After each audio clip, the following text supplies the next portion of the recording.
baby, you will see.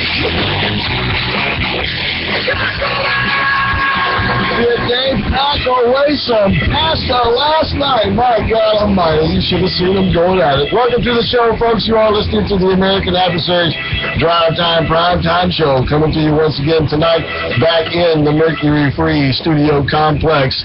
Don't forget, for the very best in Mercury Free dental care, call my dentist, Dr. James E. Hardy, at 407-678-3399.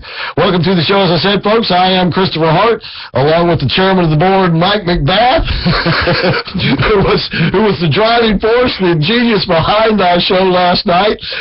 He's in the studio with us, and David Levitt, Refresh Computers. Dave4House.com is in the studio with us as well. David? Dave is in the house.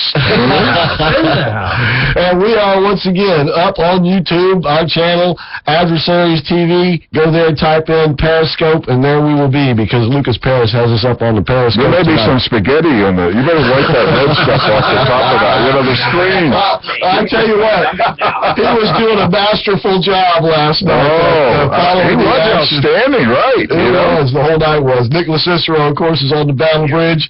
407-774-8255 is our number. And it was a hoot last night, and I want to thank everyone who did come out, and we'll be mentioning some people here, but what a show! Chris, I'll tell you, it was a packed house, and that was funny. It sort of leaked into the restaurant. You had so many people in there. Yeah, it was standing early. It was, and even afterwards. I mean, everywhere. I couldn't find the seat of the bar. And, that's really bad. But I mean, that was the turnout, which is really admirable. What was this? The thousandth and some show of American Adversaries? Well, it was our 913th daytime show, but you tack onto that 250, I think we're up to like 255 now Sunday night shows, so we're well over 1,000. And it was great to see the fans that came out, and the people who have actually called in a lot, put forth their ideas and thoughts, and supported candidates that certainly the show likes, and you couldn't ask for more. But now let's talk a little bit about our. Well, first of all, there was a major upset last night. I want to say it was such a blast when I turned the microphone over to you, and you and Ken were doing the play-by-play, and because I was sort of roaming around watching the action, keeping the clock, and I could hear you over there. I can't believe this. There's a major upset in the making here. I know, this is shocking. Well, let me just give you a little background on that. The front runner, realistically, is Reggie Branch, right? He's playing the Super Bowl, played in the NFL a long time. Here's a guy, he even called me, right? Get this, around 12 that day, he goes, Mike, before I come over, I'm going to go work out a little bit. Here's Reggie, 6'1", 265. I'm thinking, my God, is he into it, right? He's going to work out, treadmill, pump some iron, do the whole act. I figured, absolute lock. No one can beat him, right? And then we have little girl Rachel. What is she, 5'3" or something? 5'1", 5'2". Yeah. And then we have Wendy, around 5'6". And then we have our male competitors. I figured blowout, right?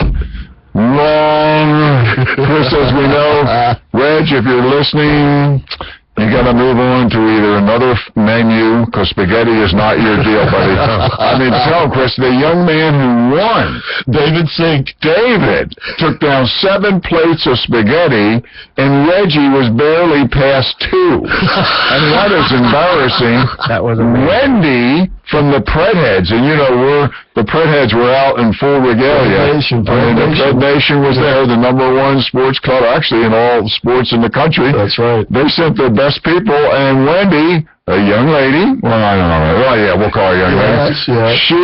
She ate a plate and a half. Reggie's knocked out at 2 plates. This young man's knocked out at 7 plates and wins.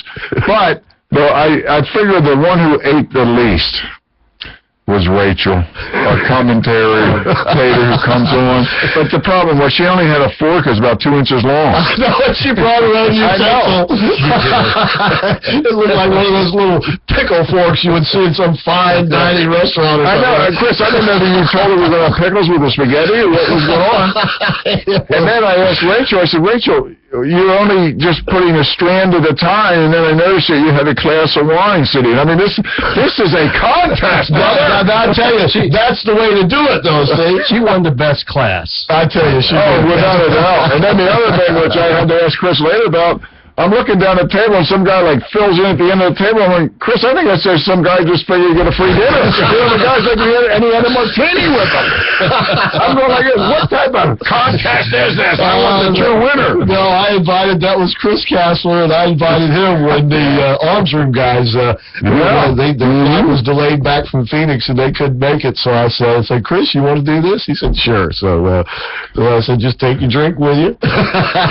Have a seat. Well, I mean, and think about that. The enthusiasm shown by the crowd was big. Yeah, they're yelling and screaming, you know, and they had their emotional favorites and everything. And then once we realized it was over for Reggie, you know, Reggie, he can pick your spaghetti up and leave, buddy. Box it and out the door. You know, probably the most comical moment was the first few seconds, because you could see the steam coming off, and I don't think they all thought it was going to be so hot. They all started to just shovel. They're like, whoa, wait a second, it's hot. You know, you're right. When they yelled over me, Mike, the spaghetti's hot, and I thought they meant like peppers. I go like this. Well, you know, I like peppers and stuff. Give me it. You know, I didn't realize they meant like hot. No, you know? it was fresh. It was right out of the kitchen, and it smelled delicious. I don't know if they could even taste it as it was going down. Some of them probably never want to see another plate of spaghetti in their life. I don't know.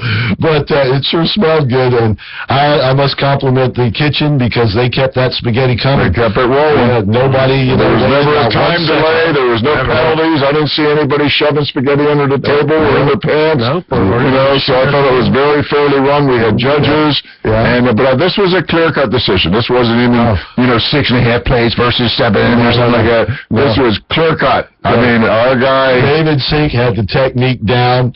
He took his water. He would pour water into the bowl for two reasons. To cool it off, and then to help it go down.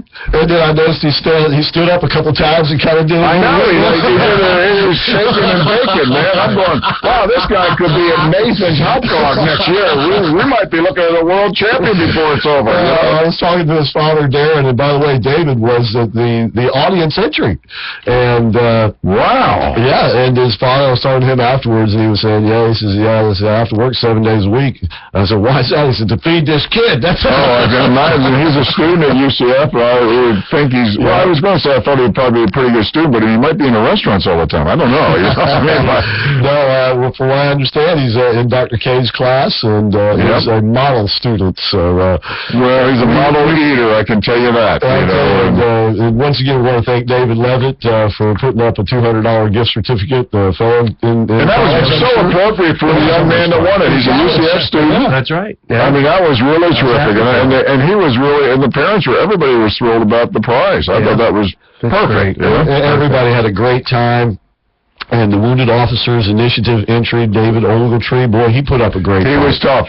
Remember, he was down for the last meatball before he went down to 2. Yeah. But he was pushing the winner and very much pushing him. Actually, I think he was a little bit in the lead there in the very beginning. Yeah, in probably the first 4 plates. And then he started feeling it. It was the two Davids. It was Dave and Dave back and forth, and then the David Sink took over, and it was just, it was like a horse race, and everybody was chasing him. That's right. And back in the pack. And then, but we did have, after the contest was over, we re-examined the plates, and we determined that Dave actually was kind of tied with another competitor, so we went ahead and offered 2 second-place prizes. And I want to thank Cafe Positano for putting up another $50 gift card, so that Antonio, Dr. K's representative, but you know what scared me when they introduced me to him and said, Mike, this is Antonio. I said, you mean from Antonio's? I mean, 1, he's probably over here spying.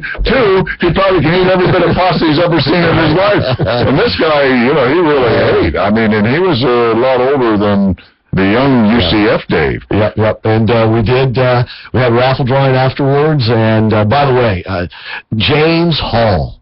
The smooth jazz music. He was fantastic. Absolutely great. I tell you, as the evening wore on, he was playing in the dining area there, and he put that baffle on his trumpet and started playing that sweet jazz. Man, I thought I was in Casablanca. Now, where'd you find James? Does he I mean, he was terrific. From Dr. Pat Desert. Right. I don't know if you met him or not, but he's been on the show in the past, through Aubrey-Con. Yeah. Well, James was Christina Cooper helps him out with his bookings and things. And so it was last night. There were so many people I couldn't even get my martini. I'm telling you, I'm over here.